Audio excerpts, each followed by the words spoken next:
రాజకీయ శక్తి కోసం మేము పోరాడట్లేదు. మేము యువతగా జెన్జీ అనే ఒక గ్రూప్ మేమందరం కలిసి మేము పోరాడుతున్నాం. మాకు ఎటువంటి రాజకీయ పార్టీలతో మాకేం అనుసంధానం. మన ప్రధానమంత్రి లాంగెస్ట్ సర్వింగ్ పిఎం ఆయన ఇప్పటివరకు ఒక్క ప్రెస్ కాన్ఫరెన్స్ కూడా మనకి డైరెక్ట్ ఇవ్వకపోవడం అనేది ఎంత సిగ్గుచేటు. అసలు కమ్యూనికేషన్ ఎందుకు చేయమంటే ఆయన డైరెక్ట్ చేస్తాడంట. డైరెక్ట్ ఎట్లా ఇస్తాడు? మనుషులతో మాట్లాడు కదా. ఆయన వచ్చినప్పుడల్లా ఒక సినిమా సెట్ వేసినట్టు వేస్తారు. ఆయన ఒక షాప్ కి పోతే సెట్ పెట్టినట్టు పెడతారు. తమిళనాడుకి రాగానే ఫౌండేషన్ కలర్ మారిపోతుంది.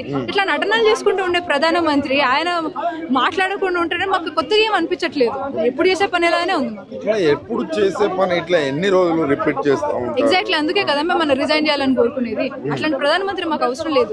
విద్యార్థులు వచ్చి ఒక సమస్య ఉందని చెప్తే ఆ సమస్యను వెంటనే ఆయన మాట్లాడాలి, దాని గురించి ఆలోచించాలి. కనీసం సరే ఇది చేద్దామనన్నా మాట్లాడాలి. పార్లమెంట్ లో కనీసం సిద్ధంగా కూడా లేరు. అదే పార్లమెంట్ లో సిద్ధంగా లేదు.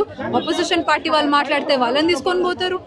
ఎవరైనా పవర్ లో ఉన్న వాళ్ళు మాట్లాడితే వాళ్ళని అణచివేయడం చేస్తారు. ఇన్ఫ్లుయెన్సర్స్ ఎవరైనా మాట్లాడితే వాళ్ళ పేజీలను బ్యాన్ చేస్తుంటారు.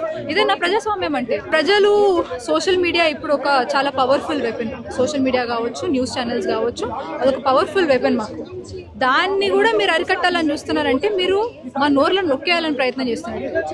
ఒకనొక సందర్భంలో బ్రిటిషర్స్ వచ్చి మనల్ని అణచివేసినారు అన్న మేము హిస్టరీ బుక్స్ లో చదివినాం. ఇప్పుడు మాకు అది కనిపిస్తుంది. మన భారతదేశంలో మన భారత ప్రధానమంత్రి వచ్చి మా నోర్లను నొక్కేయాలని ప్రయత్నిస్తున్నారంటే ఇది అసలు ఇదేం దేశం. ఒకనొక సందర్భంలో చూస్తే మనం జర్నలిజం అనే దానికి చాలా రెస్పెక్ట్ ఉంటుంది. మా నాన్న కూడా జర్నలిస్టే. ఆయన ఒకప్పుడు వార్తలు రాస్తుంటే అసలు దద్దరిల్లిపోతుండే.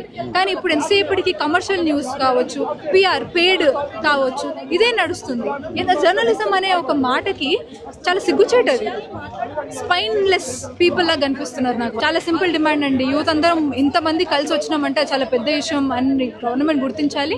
మాకున్న ఏకైక డిమాండ్ మా ఎడ్యుకేషన్ అనేది మా రైట్. దాన్ని మేము ముందుకు తీసుకుపోవాలనుకుంటున్నాం. మేము చదువుకోవాలనుకుంటున్నాం. దానికి మీరు సహకరించాలి.